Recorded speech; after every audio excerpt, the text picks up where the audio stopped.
Good afternoon my dear friends. तर आपला आजचा विषय आहे की लोक अदालत. तर न्यायव्यवस्थेमध्ये लोक अदालत अशी एक महत्त्वाची कन्सेप्ट आहे. तर म्हणजे या व्यवस्थेमध्ये जे काही म्हणजे प्रलंबित मुद्दे असतील, जे काही प्रलंबित केसेस असतील, तर त्या या लोक अदालतीमध्ये सोडवल्या जातात.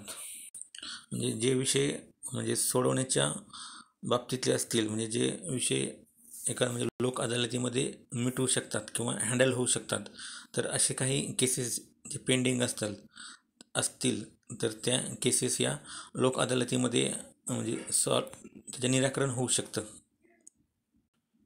कारण असे बरेच काही मॅटर असतात, काही प्रलंबित केसेस असतात की ज्या म्हणजे त्यांचे निराकरण जे आहे ते न्यायव्यवस्थेवर एवढं काही अगोदरच एवढा लोड आहे, तर त्या न्यायव्यवस्थेचा बोज थोडा हलका होण्यासाठी म्हणा किंवा एक सुलभ सोपी प्रक्रिया करण्यासाठी सरकारने किंवा न्यायव्यवस्थेने अशी एक सिस्टम उभं केलं आहे की ती म्हणजे लोक अदालत.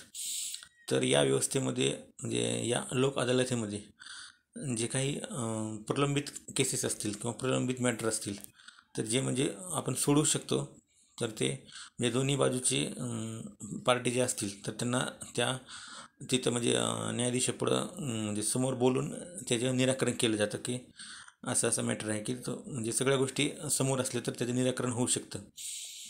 म्हणून लोक अदालत अतिशय एक महत्त्वाची मुद्दा आता बनलेला आहे की म्हणजे बरेच प्रॉब्लेम त्याच्यामध्ये म्हणजे केसेसची संख्या ही कमी होऊ शकते.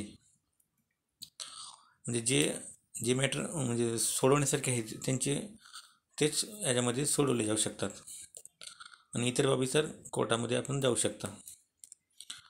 त्यामुळे येत्या 27 जुलैला आपल्या जिल्ह्यामध्ये लोक अदालतीचं आयोजन करण्यात आलं आहे. तरी सर्वांनी ज्यांची कोर्ट मॅटर प्रलंबित आहेत आणि जे लोक अदालतीमध्ये मॅटर मिटवू शकतात त्यांनी हजर राहावे आणि आपले प्रकरण निकाली काढावे, एवढीच या व्हिडिओच्या माध्यमातून विनंती करतो. धन्यवाद.